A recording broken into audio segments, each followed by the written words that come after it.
Hai, jumpa lagi bersama saya David Koper, aka Mr. Davko, host channel Ayo Ngechat.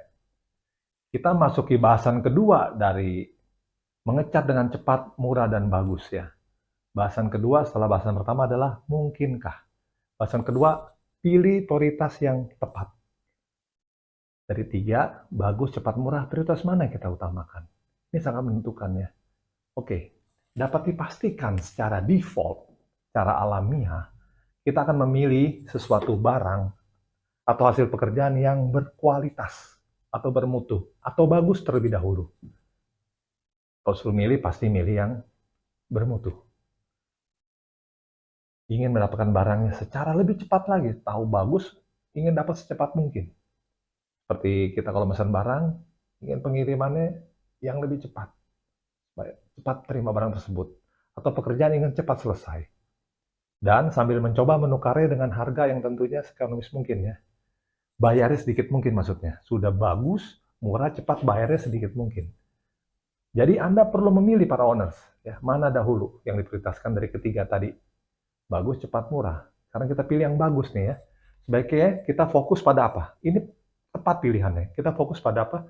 Pada yang sesuatu yang efektif terlebih dahulu. Menurut saya, kalau bicara efektif, yang pertama adalah pilih yang bagus, mutu. Karena ini sangat penting sekali. Sedangkan pilihan berikutnya adalah waktu, dari segi waktu atau cepat. Dan dari segi biaya atau murah. Jadi pertama, pilih yang efektif dulu. Pilih yang bisa diukur, yaitu bagus atau kualitas. Pilihan selanjutnya pilihan antara waktu atau biaya, cepat atau murah.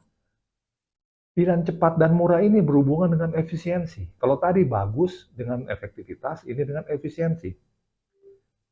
Dapat dipahami, pilihan para owner sangat tergantung pada situasi dan kondisi saat itu.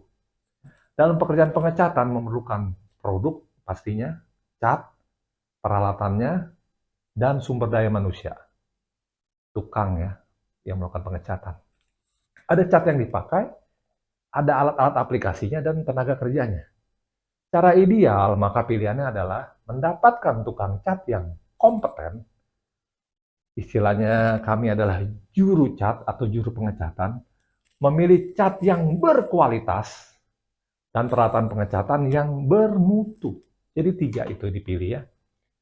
Orangnya, bahan bakunya, peralatannya. Kembali, jika para owners memilih prioritas bagus atau efektivitas, maka secara otomatis mendapatkan manfaat dari pilihannya sebagai berikut. Dengan tukang cat atau juru pengecatan yang kompeten, maka akan mendapatkan hasil pengecatan yang benar dan rapi. Benarnya maksudnya sesuai dengan spesifikasi. Cat dasar yang tepat, posisi interior eksterior, dan hasil pengerjaan yang rapi, warna rata, tidak belepotan, dan sebagainya. Itu hanya bisa didapatkan oleh tukang yang kompeten. Berikutnya, pakai cat yang bermutu. Cat bermutu dan harus tepat. Akan membuat daya tahan lapisan cat yang didapatkan menjadi sangat maksimal. Sehingga memperpanjang waktu untuk pengecatan ulangnya. Ya. Terakhir, menggunakan peralatan berkualitas yang baik secara tepat. Jadi setelah dipakai dirawat, maka akan mempercepat pekerjaannya. Karena alat-alat tertentu ini, alat berkualitas ini, terbukti sangat berpengaruh pada kecepatan pekerjaan. Ya. Dari manfaat di atas, efek ekonomis dari sisi biaya pasti didapatkan ya. Dari tadi, dan alat tukangnya benar, rapi, produknya pas, kualitasnya, peralatannya mendukung. Jadi sisi ekonomisnya didapatkan. Yang pasti pengecatan ulang diartikan sebagai masa pakai atau umur cat menjadi jauh lebih lama. Hitung-hitungannya jadi lebih murah. Pengecatannya bertahan 5 tahun dibanding bertahan setahun 2 tahun. Sangat berarti kalau dihitung. Nanti pada pembahasan tertentu kita akan bahas ya. Pakai cat yang bagaimana, kualitas A, kualitas rendah dan tinggi, tukang yang berkualitas dan tukang yang biasa, maka akan terlihat sekali yang kelihatannya mahal menjadi lebih murah. Karena efektif, maka jadi lebih efisien. Jadi kesimpulan sementara, jika pekerjaan efektif, maka biaya harusnya bisa efisien. Ya, saya mencoba merangkumkan ya perkara efisien efektif dengan fenomena bagus, murah, cepat ini ya. Jika efektif dan efisien berarti efektif tuh bagus, efisien tuh di sini murah ya. Agak murah lah kita anggap ya. Berarti hasil dapat dicapai dengan cepat, biaya hemat. Ini cukup ideal. Jadi pekerjaan biasanya efektif dan efisien. Yang berikutnya efektif tidak efisien. Efektif bagus tapi tidak murah. Hasil didapat dengan cepat, tapi biaya yang dikeluarkan tinggi. Misalkan overspec, catnya berlebihan kualitasnya, harus untuk dalam, pakai yang dari luar, untuk dinding luar ya. Atau speknya over-over lah, kondisi dindingnya bagus, pakai yang pelindungannya terhadap lembab berlebihan ya. Atau pakai alat bantu yang kurang pas kualitasnya, jadi boros. Nah, jadi hasil bisa bagus, tapi bisa tidak efisien. Tadi efektif efisien, sekarang efektif tapi tidak efisien. Berikutnya, tidak efektif tapi efisien. Tidak bagus tapi murah. Nah, ini ya jangka pendek ya. Hasil tak maksimal, biaya juga sedikit ya. Jadi ala kadarnya, asal ngecat ini. Biasanya ini saya melihatnya fenomena ini di pengecatan 17 Agustusan, setahun sekali, gapura-gapura. Jadi nggak perlu bagus karena cuma dilihat sebentar dan nggak boleh mahal ya. Jadi tidak efisien, tidak efektif tapi cukup efisien.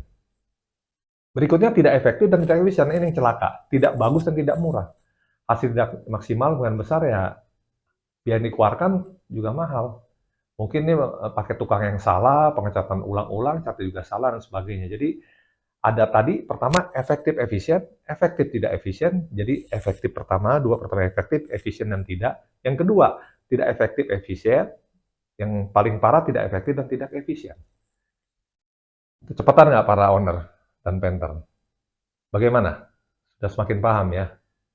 Oke, sampai jumpa pada bahasan ketiga dari fenomena ini ya, yang berisikan topik pilihan yang absurd ya. Demikian pembahasan. Jika dirasa bermanfaat, silakan like and subscribe. Jika ada yang ditanyakan, silakan sampaikan lewat komen. Sampai jumpa di edukasi berikutnya. Ayo ngecat, perindah dan rawat properti Anda.